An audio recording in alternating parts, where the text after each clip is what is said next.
Sudden గా ఒక రోజు మెసేజెస్ వస్తున్నాయి మేడం, కంటిన్యూస్ గా ఒక 4-5 మెసేజ్లు వచ్చేసాయి ఫాస్ట్ గా.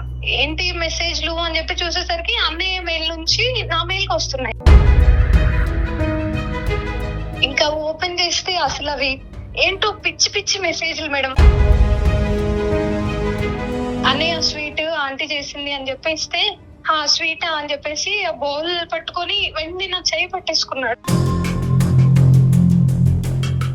అదేంటి నేను అలా మాట్లాడుతున్నావు, ముందు నా చెయ్యొదులు అనే లోపే గట్టిగా పట్టేసుకున్నాడు సార్.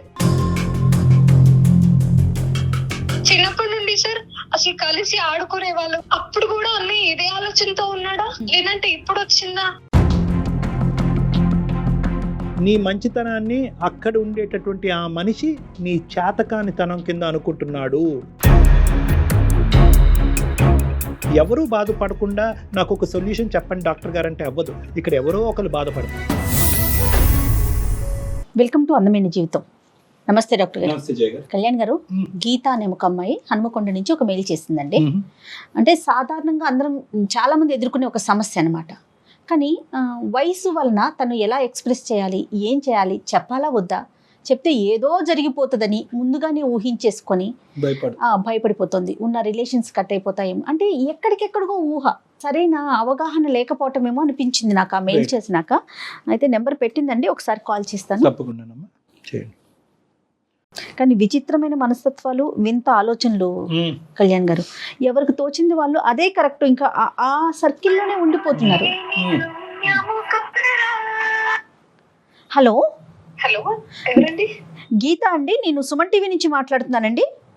అవునండి, గీతానే. హాయ్ మ్యామ్, నేనే మీకు మెయిల్ చేసింది. రైట్ గీత గారు, చూసానండి మీ మెయిల్. నేను డాక్టర్ కళ్యాణ్ గారు కూడా ఉన్నారు నాతో పాటు. Sir, good afternoon sir. మాట్లాడొచ్చా గీత మీతో? మాట్లాడొచ్చు మ్యామ్, ఇబ్బంది ఏంటి. రైట్, చెప్పండి గీత, మీ వయసు ఎంతమ్మా, మీరు ఏ ఊరు నుంచి మాట్లాడుతున్నారు? సార్, మాది వరంగల్ దగ్గర హనుమకొండ సార్. నేను డిగ్రీ సెకండ్ ఇయర్ చదువుతున్నాను. సార్, నాది ఒక విచిత్రమైన సమస్య సార్. దీన్ని అసలు సమస్య అనాలా అనకూడదా కూడా నాకు అర్థం కావట్లేదు సార్ అసలు. అమ్మా చెప్పండి సార్. అది మాది సొంత ఇల్లు సార్, వరంగల్ దగ్గర. మేము ముగ్గురం అక్క చెల్లెళ్ళం. మాకు పక్కింట్లో ఒక ఆంటీ వాళ్ళు ఉంటారు సార్. వాళ్ళకి ఆడపిల్లలు లేరు, ఇద్దరు కొడుకులే. ఇంకా మేము ముగ్గురం ఆడపిల్లలం అయ్యేసరికి, వాళ్ళ ఇంట్లో ఆడపిల్లలు లేకపోయేసరికి ఆంటీ మమ్మల్ని చాలా బాగా చూసుకునే వాళ్ళు. ఓకే. ఇంకా ఆ రిలేషన్ లో ఇంకా ఆడపిల్లలు లేరు కాబట్టి ఆంటీ మాతో అంతా కలిసిపోయినందుకు మా రెండు ఫ్యామిలీస్ చాలా అంటే చాలా, ఇంకా ఒకవేళ నిజంగా ఫ్యామిలీస్ కూడా అంత క్లోజ్ గా ఉండలేరు, అంత క్లోజ్ గా ఉంటాము. ఓకే. మేము ఎక్కడికన్నా అవుట్డోర్ టూర్ కి అట్లా వెళ్ళాలనుకున్నా కూడా మాతో పాటు వాళ్ళు రెడీ అయిపోయి వచ్చేసేవాళ్ళు. ఒకవేళ వాళ్ళు వెళ్తున్నారంటే మేము వెంటనే మేమందరం కలిసి వెళ్ళాలి అన్నట్లుగా వెళ్ళేవాళ్ళం. అంటే మీరు పుట్టింది పెరిగింది అంతా అక్కడేనమ్మా? ఎంత కాలం బట్టి? 25 years నుంచి అక్కడే. నా ఇద్దరు అక్కయ్యలు, నేను బోర్న్ బ్రాటప్ అన్ని అక్కడే. ఇంకా రెండు ఫ్యామిలీస్ ఎంత అంటే పండుగలు వస్తే ఒకే ఇంట్లో వండుకొని తినేవాళ్ళం. ఆంటీ వాళ్ళ ఇంట్లో పూజలు, నోములు అలాంటివి ఏమన్నా ఉంటే ఆంటీ ఇంకా మమ్మల్ని తీసుకెళ్లిపోయి, ఆడపిల్లలు లేరు కాబట్టి ఆంటీ చీరలు, నగలు అన్ని మాకు పెట్టి మమ్మల్ని రెడీ చేసి బాగా మురిసిపోయేది. ఓకే అండి, ఓకే. ఆడపిల్లలు లేరు అన్న లోటు మాతో తీర్చుకునే వాళ్ళ ఆంటీ. ఇంకా అలా రెండు ఫ్యామిలీస్ చాలా క్లోజ్ సార్ అసలు. ఇక్కడ మేము మా ఇంట్లో ఎవరైనా లేరు అంటే ఆ ఇంట్లో ఉన్నారని అర్థం. అదేలే. ఇంకా ఇద్దరు అక్కలు పెళ్లిళ్ళు అయిపోయాయి. వాళ్ళకు కూడా పెద్దన్నయ్య పెళ్లి అయిపోయింది, అబ్రాడ్ కి వెళ్ళారు. ఓకే. ఇంకా చిన్నన్నయ్య మ్యారేజ్ అయింది కానీ కరోనా కదా మేము, అందుకని work from home. So work from home కాబట్టి ఇంట్లోనే ఉంటున్నారు అన్నయ్య. అన్నయ్య కూడా, చిన్నన్నయ్య కూడా మ్యారేజ్ అయ్యింది కానీ వాళ్ళ వైఫ్ క్యారింగ్ పుట్టింటికి వెళ్ళింది డెలివరీ కోసం అని. ఓకే. సో అన్నయ్య ఇంట్లోనే వర్క్ ఫ్రమ్ హోమ్. నాకు కూడా కరోనా కదా madam, online classes. Online classes జరుగుతున్నాయి. ఇంకా ప్రాజెక్ట్స్ అవి ఇవి కాలేజ్ లో వాళ్ళు పంపిస్తుంటారు. ఇంకా అవి నాకు ఫోన్ లో చేసుకోవడం, గాంధీ వాళ్ళు అనే వర్క్ ఫ్రమ్ హోమ్ కాబట్టి వైఫై పెట్టించుకున్నారు. వైఫై అని చెప్పేసి ఇంకా నేను అక్కడ నా ప్రాజెక్ట్ కి హెల్ప్ అవుతుంది వైఫై ఉంది కాబట్టి అని చెప్పేసి నేను కూడా ఆంటీ వాళ్ళ ఇంట్లోనే కూర్చొని వర్క్ అది చేసుకునేదాన్ని. అయితే ఒక రోజు అన్నయ్య వచ్చి, ఫోన్ లో ఎందుకురా ఇబ్బంది పడతావు, నా ల్యాప్టాప్ ఉందిగా ఖాళీగానే, అందులో చేసుకోమను ప్రాజెక్ట్ అని చెప్పేసి అన్నయ్య ఇచ్చారు. అలానే అన్నయ్య ల్యాప్టాప్ తో ప్రాజెక్ట్స్ అవి చేసుకునేదాన్ని, క్లాసెస్ ఏమన్నా ఉంటే వింటుండేదాన్ని. సడన్ గా ఒక రోజు ల్యాప్టాప్ లో వర్క్ చేసుకుంటున్నాను, అన్నయ్య ఉన్నారు వేరే రూమ్ లో. నాకు మెసేజెస్ వస్తున్నాయి మేడం కంటిన్యూస్ గా, ఒక 4-5 మెసేజ్లు వచ్చేసాయి ఫాస్ట్ గా. ఏంటి మెసేజ్లు అని చెప్పి చూసేసరికి అన్నయ్య మెయిల్ నుంచి నా మెయిల్ కి వస్తున్నాయి. ఏంటి అన్నయ్య మెయిల్ నుంచి నా మెయిల్ కి మెసేజెస్ అని చెప్పి నేను ఓపెన్ చేశాను మేడం. ఇంకా ఓపెన్ చేస్తే అసలు అవి ఏంటో పిచ్చి పిచ్చి మెసేజ్లు మేడం. అసలు ఏం అర్థం కాలేదు ఒక క్షణం. చాలా వల్గర్ గా ఏవేవో అసలు అవి నేను చెప్పడానికి కూడా వీల్లేదు. Okay okay. నేను అవి చూడలేక మధ్యలోనే ఆపేసి ఒకసారి ఒక క్షణం డౌట్ వచ్చింది, అదేంటి అన్నయ్య మెయిల్ నుంచి ఇలాంటివి రావడం, అన్నయ్య ల్యాప్టాప్ కదా, వేరే వాళ్ళు ఎవరన్నా వేరే ఏదన్నా అయి ఉంటది, నాకు పంపిండరు అని మళ్ళీ ఒకసారి చెక్ చేసుకున్నా. అదే అదే చూస్తే అన్నయ్య మెయిల్ నుంచి నా మెయిల్ కే వచ్చాయి, అది షూర్ కన్ఫర్మ్ అయింది. కన్ఫర్మ్ అయింది. ఓకే అండి. అవి చూస్తే వీడియోస్ ఏంటో పిచ్చి పిచ్చి వీడియోలు, మెసేజ్లు, అసలు నాకు ఇంకా ఏమి చెమటలు పట్టేస్తున్నాయి, వణుకు పుట్టింది, అసలు ఏం అర్థం కావట్లేదు. అన్నయ్య ఏంటి ఇలాంటి మెసేజ్లు ఏంటి అని చెప్పేసి చాలా భయం వేసింది. ఓకే. ఇంకా వెంటనే ల్యాప్టాప్ అక్కడే వదిలేసి పరిగెత్తుకుంటూ మా ఇంట్లోకి వచ్చేసా. ఇంట్లోకి వచ్చేసి ఇంకా నేను ఆలోచించుకుంటుంటే నాకు అసలు ఏమి అన్నయ్య ఏంటి ఇలా పంపడం ఏంటి, అన్నయ్యేనా అని అసలు ఏం అర్థం కాక ఇదేదో అసలు అర్థం కావట్లేదు అని చెప్పేసి ఇంకా టెన్షన్ లో అసలు ఇంకా నేను వాళ్ళ ఇంటికి వెళ్ళకూడదు అని ఆ టైంలో డెసిషన్ తీసుకొని ఒక 2 days వెళ్ళడం మానేశాను. ఓకే. ఇంకా వెళ్ళట్లేను, భయం వేస్తుంది అక్కడికి వెళ్ళాలంటే, అది నిజమేనేమో ఏంటో అని వెళ్ళట్లేను. 2 days గడిచిపోయింది. ఇంతలో ఆంటీ ఏంటి మా ఇంటికి రావట్లేదు ఏంటి, నీకు ఈ మధ్య ఎక్కువైపోతుంది, మా ఇంటికి రాకుండా ఉంటావా నువ్వు, అది ఇది అని చెప్పేసి. లేదా అంటే నేను ఏదో వర్క్ చేసుకుంటున్నా, అది కూడా ఆంటీ అంత చనువు ఉంది కాబట్టి ఆంటీ లాక్కొని మరి తీసుకెళ్లిపోతుంది. ఉండలేదు ఆంటీ, మాతో క్లోజ్ కాబట్టి మాకు ఆ బాండింగ్ వల్ల తీసుకెళ్లిపోతుంది ఆంటీ. ఇంకా ఆంటీకి ఏం చెప్పలేక సర్లే ఆంటీ ఉన్నారు కదా అని వెళ్ళాను. ఆంటీ ఏదో స్వీట్ ప్రిపేర్ చేసి అన్నయ్యకి ఇవ్వమ్మా, టేస్ట్ చూసి నువ్వు కూడా తినండి అని చెప్పేసి అంటే అన్నయ్యకి ఇద్దామని ఒక బౌల్ ఇస్తే ఆంటీ వెళ్ళాను అన్నయ్య దగ్గరికి.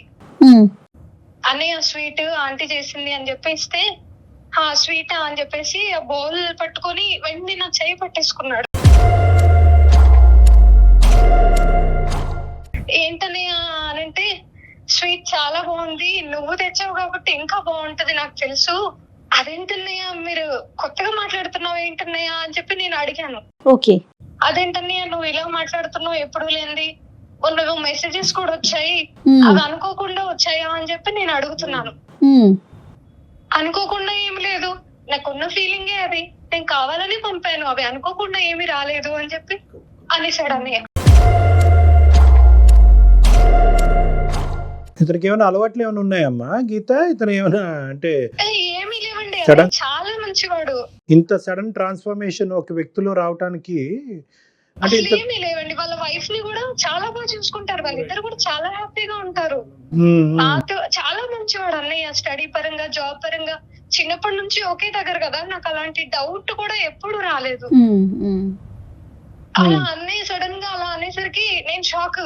అదేంటి నేను అలా మాట్లాడుతున్నావు, ముందు నా చెయ్యొదులు అనే లోపే గట్టిగా పట్టేసుకున్నాడు సార్.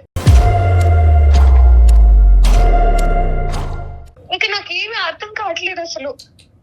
వదిలన్నయ్య, నాకు నేను ఇలా అనుకోలేదు ఎప్పుడు అనంటే ఏమవుతుంది, తప్పేముంది దీంట్లో, మనం ఏం బయాలజికల్ గా బ్రదర్ అండ్ సిస్టర్ కాదు కదా, జస్ట్ పక్కింట్లో ఉంటారు. అన్నయ్య అనుకున్నారు కాబట్టి అన్నయ్యని గాని సొంత అన్నయ్యని కాదు కదా, ఇందులో తప్పేమీ లేదు అని చెప్పేసి ఈక్వేషన్ ఓకే. ఈ ధైర్యం చేసుకుని ఎప్పటి నుంచి అన్నయ్య నీకు నా మీద ఇటువంటి ఫీలింగ్ ఉందన్న ప్రశ్న ఎప్పుడు అడిగావమ్మా? అడిగేంత ఛాన్స్ రాలేదు సార్. ఆ రోజు ఏమైందంటే గట్టిగా పట్టేసుకుని అలా అనేసరికి నాకు వదిలించుకోవడానికి నా ఇంట్రెస్ట్ అంతా వదిలించుకొని నేను ఇక్కడ నుంచి వెళ్ళిపోవాలి ఫాస్ట్ గా అని గట్టిగా అరుద్దామంటే ఆంటీ ఉన్నారు. ఇంత సడన్ గా ఈ ట్రాన్స్ఫర్మేషన్ నేనే డైజెస్ట్ చేసుకోలేకపోతున్నాను. ఇప్పుడు గట్టిగా అరవాలా, చెప్పాలా, అసలు నాకు ఏమీ అర్థం కావట్లేదు. అక్కడ నుంచి వదిలించుకొని ఇలా అనుకోలేదు నేను అని చెప్పేసి వెంటనే మా ఇంటికి వెళ్ళిపోయాను. వెళ్ళిపోయి ఇంకా నేనే ఎవరికి చెప్పాలో తెలియక ఇంట్లోనే కూర్చొని డోర్ వేసుకొని అన్ని ఆలోచనలు ఇంకా అసలు అన్నయ్య ఏంటి ఇలా చేయడం ఏంటి?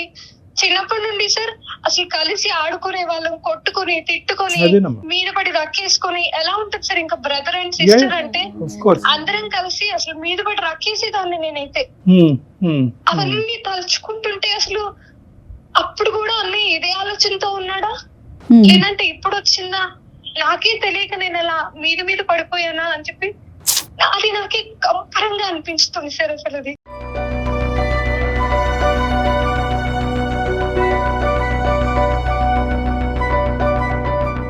తలుచుకుంటేనే నాకు అసలు అసలు ఏమీ అర్థం కావట్లేదు. వెరీ సారీ అమ్మా. అంటే ఒక పరాయి వ్యక్తి ఇలా చేసినప్పుడే ఒక ఆడపిల్ల కంగు తిని మనసు విరిగిపోయి చాలా మంది ఆడపిల్లలు ఆత్మహత్య వరకు కూడా వెళ్ళిపోయిన, అంటే ఎవరికి చెప్పుకోలేనటువంటిది.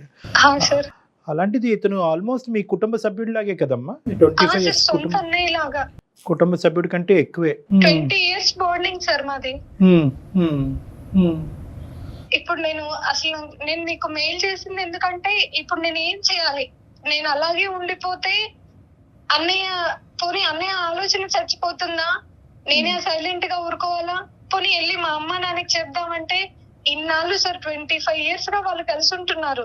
25 years గా ఒకే ఫ్యామిలీ లాగా ఉండి అంత చేసి ఇప్పుడు మళ్ళీ ఇలా ఈ విషయం చెప్తే వాళ్ళు ఇంత మంచి బాండింగ్ చెడిపోతుందేమో అన్న భయం ఒకటి. మా నాన్న ఇంకా డేంజర్, చాలా పెద్ద గొడవ చేసేస్తారు సార్, అల్లురల్లురు అయిపోతుంది. పోనీ ధైర్యం చేసుకుని ఆంటీకి చెప్దామా అంటే ఎంతైనా వాళ్ళు సొంత కొడుకు కదా సార్. అవును, ఎట్లా రియాక్ట్ అవుతారో తెలియని పరిస్థితి.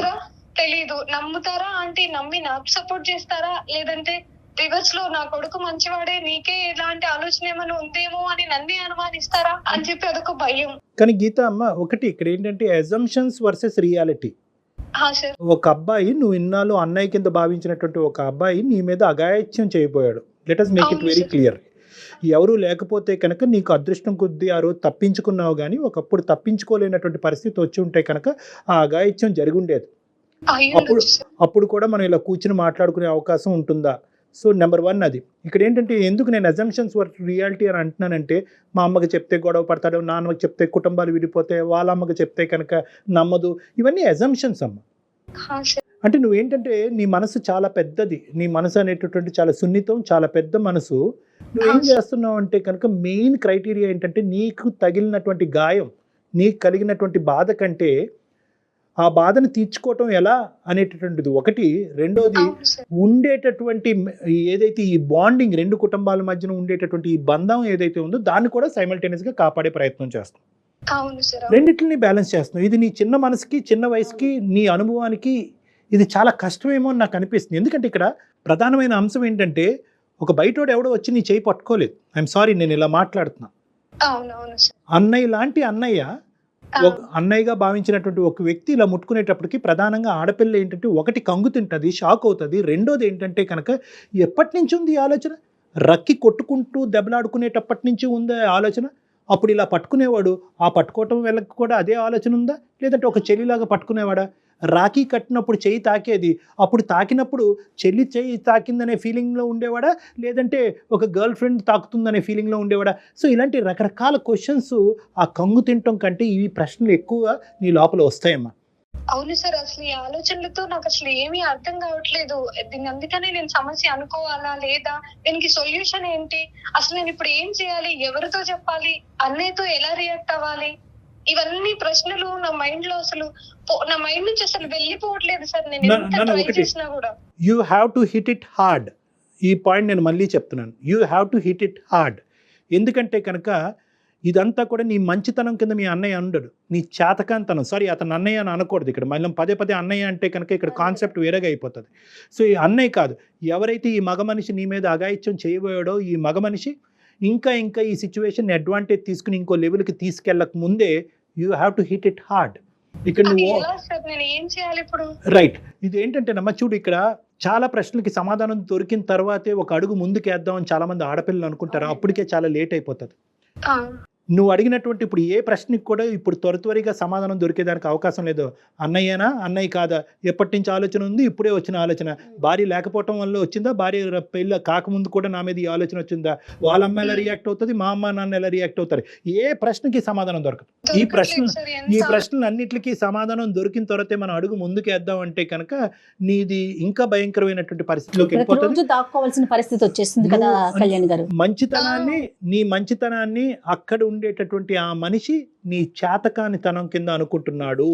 నీ చేతకానితనం అంటే కనుక ఇక్కడ విక్టిమైజేషన్, నిన్ను విక్టిమ్ కింద చూసి ఇంకా నీ మీద ఇంకా పులిపంజా వేసి నిన్ను ఇంకా గ్రిప్లో లాక్కునే ప్రయత్నం చేస్తాడు. ఇక్కడ ఏంటంటే హిట్ ఇట్ హార్డ్ అని నేను ఎందుకు అంటున్నానంటేనమ్మా, ఇక్కడ సున్నితంగా ఉందాం, జాగ్రత్తగా వేద్దాం అనేది కాదు. ఇక్కడ ఏంటంటే you have to seek help. ఇక్కడ నువ్వు నీకు చేతకానటువంటి ఒక అంశం, నీ చేతుల మీదుగా సొల్యూషన్ ఐడెంటిఫై చేయలేనటువంటి ఒక అంశానికి ఖచ్చితంగా everything comes after your parents. అందుగురించి ప్రతి ఆడపిల్లకి మనం ఇదే చెప్తూ ఉంటాం. అన్నయ్యగా భావిస్తూ దగ్గరకు వచ్చే వ్యక్తి అయినా, అన్నయ్య కాకుండా ఇంకో విధంగా పరిచయం చేసుకునే ఒక వ్యక్తి అయినా, స్కూల్ దగ్గర పరిచయం అయినా, కాలేజీలో పరిచయం అయినా, బస్సులో పరిచయం అయినా, మీ తల్లిదండ్రులకి తెలియపరచండి అనేది ప్రధానంగా మనం చెప్తాం. మా అమ్మ నాన్న కోప్పడతారేమో, ఇవన్నీ సెకండరీ అమ్మ. Sentiments are secondary. Security is priority. నీ సెక్యూరిటీ అనేటటువంటిది ఇక్కడ ప్రయారిటీ. కాబట్టి ఫస్ట్ మీ తల్లిదండ్రుల తర్వాత ఎవరో కాబట్టి మీ తల్లిదండ్రులకి ఇది చెప్పండి. ఏ విధంగా చెప్తారు అంటే కనుక ఇక్కడ మీరు చెప్పే విధానం కూడా జాగ్రత్తగా చెప్పండి. అన్నయ్యలో ఇప్పటి వరకు ఈ అబ్బాయిని అన్నంగా భావించే ఈ అబ్బాయిని ఇప్పటి వరకు నాకు మంచితనమే కనిపించింది, ఇప్పుడే అతనిలో ఒక మార్పు కనిపిస్తుంది, ఈ మార్పు నేను భరించలేకపోతున్నాను, ఈ మార్పుకి కారణం కనుక్కోండి అనే విధంగా మీ తల్లిదండ్రులు అప్రోచ్ అవ్వండి. అంటే ఏంటంటే ఈ వ్యక్తి చెడ్డోడు అని నీకు అనిపించినా కూడా ఆ చెడ్డగా నువ్వు మాకు చెప్పిన విధంగా వాళ్ళకి నువ్వు చెప్తే చిత్రీకరిస్తే వాళ్ళకి పగ ప్రతీకారం అంతా రగిలిపోయి నువ్వు ఏదైతే జరగకూడదు అనుకుంటున్నావో ఈ రెండు కుటుంబాల మధ్యన విద్వేషాలు, వైషమ్యాలు అవన్నీ వచ్చి ఈ 20 సంవత్సరాల పాటు ఈ బంధం అనేటటువంటిది తెగిపోతుంది. అంటే ఓన్లీ చేంజెస్ కనిపిస్తున్నాయి అని మాత్రమే చెప్పమంటారా? ఈ విధంగా ప్రవర్తిస్తున్నాడు, ఈ విధంగా ఆలోచిస్తున్నాడు, అతనికి ఏమైనా ప్రాబ్లం ఏమో, అతనికి ఎవరన్నా అతను తెలియట్లేదేమో, అతనికి ఎవరన్నా కౌన్సిలింగ్ చేయాలేమో అనేటటువంటి. ఎందుకంటే నువ్వు మా దగ్గరికి ఎందుకు వచ్చావమ్మా, ఎందుకు వచ్చావు సార్, ఈ రెండు కుటుంబాల మధ్యన ఏమైనా పర్వాలేదు, వాడికి బుద్ధి చెప్పాలి నేను, సో మా అమ్మ నాన్నతో నేను చెప్తాను, వాడికి గట్టిగా మా అమ్మ నాన్న చేత బుద్ధి చెప్పిస్తానని రాలే మా దగ్గరికి ఎందుకు వచ్చావు నువ్వు? ఈ రోజు చాలా మెచ్యూర్డ్గా అడుగుతుంది కదా, చాలా మెచ్యూర్డ్గా అడుగుతున్నావు. ఆ బాండింగ్, ఆ రెండు కుటుంబాల మధ్యన బాండింగ్ మెయింటైన్ అవ్వాలి. అట్ ద సేమ్ టైం ఇతనికి ఒక కొద్ది బుద్ధి చెప్పాలి, కొద్ది గడ్డి పెట్టాలి అనే విధంగా కూడా చెప్తున్నాం. సో ఇది మాకు ఆటోమేటిక్గా ఏంటంటే మా టీంకి, నాకు జయ గారికి ఇది ఒక సెన్సిటివ్ ఇష్యూ కింద ఆటోమేటిక్గా మాకు మారిపోతుంది. కాబట్టి నువ్వు ఏ విధంగా మీ పేరెంట్స్ దగ్గర తీసుకెళ్తావు, ఏ విధంగా మీ పేరెంట్స్ ద్వారా ఆ అబ్బాయితో మాట్లాడిస్తావు అనేటటువంటి విధాన పద్ధతి కూడా నేను నీకు చెప్తున్నా. ఓకేనమ్మా? సో ఇదేంటంటే అన్నయ్యలో నేను ఎప్పుడు చూడలేదు. Obviously that is the truth. ఇప్పుడు వరకు నువ్వు అన్నయ్యలో, ఈ అబ్బాయిలో నువ్వు ఎప్పుడు ఈ తప్పు విధంగా చూడలేదు. సడన్గా వచ్చింది. ఎక్కడి నుంచి వచ్చింది, ఎందుకు వచ్చింది, ఎలా ఇన్ఫ్లుయెన్స్ అయ్యాడు, ఎప్పటి నుంచి అనుకుంటున్నాడు అనే అంశాన్ని మీ పేరెంట్స్ వరకు తీసుకెళ్ళి ఇదంతా చెప్పి మీ పేరెంట్స్ ద్వారా అతనికి ఒక బుద్ధి చెప్పేటటువంటి ప్రయత్నం చేయండి. ఏమా ఒకప్పుడు వర్స్ట్ కమ్ సినారియో, నేను ఇది కూడా చెప్తున్నాను, వర్స్ట్ కమ్ సినారియో ఇది అక్కడితో ఇంకో లెవెల్ గొడవ కింద మారి రెండు కుటుంబాల మధ్యన ఒక డిఫరెన్సెస్ ఏర్పడినా కూడా అది తప్పు లేదు. ఎందుకంటే నీ సెక్యూరిటీకి మించినటువంటిది ఏదీ లేదు, నీ మానసిక శారీరక సెక్యూరిటీ స్థైర్యానికి మించినటువంటిది ఏదీ లేదు. కాబట్టి ఒకప్పుడు ఆ పరిస్థితి వచ్చినా కూడా అట్లీస్ట్ నువ్వు సేఫ్గా మీ పేరెంట్స్ దగ్గర ఉన్నావు అనేటటువంటి ఆలోచన మాకు, మీ కుటుంబ సభ్యులందరికీ ఒక హ్యాపీనెస్ చేయాల్సిన అవసరం అయితే ఉందాం. చెప్పాలమ్మా. It's a delicate issue, you have to tell. వాళ్ళ అమ్మతో చెప్తే ఎలా రియాక్ట్ అవుతుందో మనకు తెలియదు. ఎందుకంటే వాళ్ళ అమ్మ నిన్ను ఎంత బాగా చూసుకున్నా వాళ్ళ అమ్మ మీ అమ్మ కాదు. మీ అమ్మగారే మీ అమ్మగారు, మీ నాన్నగారే మీ నాన్నగారు. కాబట్టి వీళ్ళకి మనసిప్పి మాట్లాడండి అని చెప్తున్నానమ్మా. సార్ వాళ్ళు ఎలా రియాక్ట్ అవుతారు అన్న భయం ఒకటి నన్ను ఆపేస్తుంది. ఎలా అన్నా అవనివ్వండి, రియాక్షన్ ఇస్ సెకండరీ. నన్ను అదే నేను చెప్తున్నాను, సెంటిమెంట్స్, ఇమోషన్స్ ఎలా రియాక్ట్ అవుతారనే సెకండరీ. ఇందాకటి నుంచి నేను అదే చెప్తున్నాను. Your security is important. నీ సెక్యూరిటీ ఇంపార్టెంట్. రేపొద్దున ఆ అబ్బాయి ఇలా ముందుకు రావడానికి కూడా ప్రధానమైన కారణం ఏంటంటే, అరే 25 సంవత్సరాల పాటు ఒక బాండింగ్ ఏర్పడిన తర్వాత ఈ అమ్మాయి పోయి ఎవరికి చెప్పుకుంటుందిలే అనేటటువంటి ఆలోచనతోనే ఆ అబ్బాయి అంత ఇంట్లో వాళ్ళ తల్లి ఉండగా కూడా నీ చేయి పట్టుకున్నాడు, ఇంకా శృతి మించేటటువంటి ప్రయత్నం చేశాడు.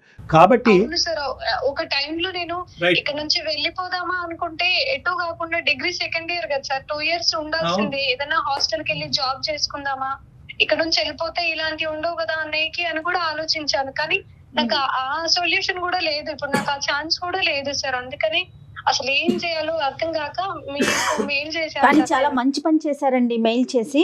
అయితే సమస్య నుంచి దూరంగా పారిపోవటం కాదు, దానికి పరిష్కారాన్ని చూసుకోండి. దాన్ని ఎక్కడితో కట్ చేయాలి, ఎంత దూరం పరిగెడతాం కదా. సో దానికి పరిష్కారాన్ని ఆలోచించాలి. చాలా హ్యాపీగా అనిపిస్తుంది మెయిల్ చూసాక నాకు. చాలా డేర్ చేసి తను చాలా డేర్ చేసి మనకి మెయిల్ చేసింది. మా అమ్మ నాన్న వాళ్ళకి వెళ్ళి దీన్ని చెప్తేనే చెప్పండి అని చెప్పేసి మీరు అంటున్నారు. అంతేనమ్మా. ఎందుకంటే ఇప్పుడు చూడమ్మా, ప్రతి ప్రాబ్లంకి ఎవరు బాధపడినటువంటి సొల్యూషన్ దొరకటం కష్టం అమ్మా. ఎస్పెషల్లీ ఏంటంటే రిలేషన్షిప్ ఇష్యూస్లో ఎవరు బాధపడకుండా నాకు ఒక సొల్యూషన్ చెప్పండి డాక్టర్ గారు అంటే అవ్వదు. ఇక్కడ ఎవరో ఒకరు బాధపడతారు. ఆ బాధపడేటటువంటిది వాళ్ళు బహుశా ఆ బాధ ద్వారా ఒక పాఠం నేర్చుకుని వేరే ఆడపిల్లలతో ఇలా అన్యాయం జరగకుండా వ్యవహరించగలిగేటటువంటి శైలి నువ్వు తీసుకునే స్టెప్ వల్ల ఏర్పడుతుంది. ఇంకో అంశం ముఖ్యంగా ఏంటంటే, ఈ అబ్బాయి నీతోనేనా వేరే ఆడవాళ్ళతో కూడా ఇలా ప్రవర్తించి వాళ్ళ ఇంట్లో ఉండే భార్యకి చూడకుండా ఆవిడకి అన్యాయం చేస్తున్నాడు అనే అంశాన్ని కూడా ఈరోజు నువ్వు మంచి చేసేదానివే అవుతావు, కానీ వాళ్ళకి నొప్పి కలిగించినా కూడా చెడు చేసిన దాని అవ్వమ్మ నువ్వు. Okay sir, thank you sir. Thank you ma'am. Thank you మా. ఆల్ ద బెస్ట్ అమ్మా. God bless. Thank you sir. Thank you. Bye bye. కానీ పిల్ల పెద్ద పిల్ల కాబట్టి మెచ్యూర్డ్ గా మెయిల్ చేసింది డాక్టర్ గారు. చిన్న పిల్లలండి, పసిపిల్లలు అబ్యూస్ కి గురయ్యి చెప్పుకోలేకపోవటం. స్కూల్లో కానీ ఇంట్లో కానీ ఎంత అవేర్నెస్ క్రియేట్ చేస్తున్నా కూడా గుడ్ టచ్ అని బ్యాడ్ టచ్ అని ఎంత క్లియర్ గా చెప్తున్నా కూడా పిల్లలు భయపడుతున్నారండి. ఉన్న సెన్సిటివ్ హార్మోన్ అమ్మ ఈ పాపం. ఈ పాపం అంతా కూడా ఏంటంటే ఆడపిల్లకి ఇప్పుడు ఎగ్జాక్ట్గా ఇప్పుడు మన గీత ఏదైతే భాష వాడిందో అది చంటి పిల్ల ఒక 5-6 సంవత్సరాల ఆడపిల్ల నుంచి ఒక 20-30 సంవత్సరాలు వచ్చేటటువంటి ఆడదాని వరకు ఇదే హార్మోనల్ సెన్సిటివిటీ. అందరినీ బ్యాలెన్స్డ్గా చూడాలి. శత్రువుల్లో కూడా దేవుణ్ణి చూడాలి. ఎవరికి నొప్పి కలిగించకూడదు. నా చెయ్యి పట్టుకున్నాడంటే కనుక వాడికి ఏదో పిచ్చి పట్టో లేదంటే ఏదో అయ్యో నా చెయ్యి పట్టుకున్నాడు వాడికి ఒక బుద్ధి చెప్పాలి అని అనుకుంటారే కానీ వాడిని పనిష్ చేయాలి అని అనుకోరు. సో ఈ బ్యాలెన్స్ తెచ్చేటటువంటి ప్రయత్నంలోనే ఆడపిల్లలు పదే అఘాయిత్యాలకు లోనవుతున్నారు. వయసుతో సంబంధం ఉండట్లేదు, మన భేదాలు ఉండట్లేదు. చుట్టాలు, బాబాయిలు, మేనమాములు, కజిన్స్ చాలా ఇబ్బందులు పడుతున్నారు. కానీ చాలా అప్రిషియేట్ చేయాలండి ఈ పిల్లని మాత్రం. నాకు చాలా హ్యాపీగా అనిపిస్తుంది. బయటకు వచ్చి ఇట్లా మాట్లాడటం అనేది చాలా మనం సంతోషించదగ్గ విషయం. రైట్ అండి, థ్యాంక్ యూ సో మచ్.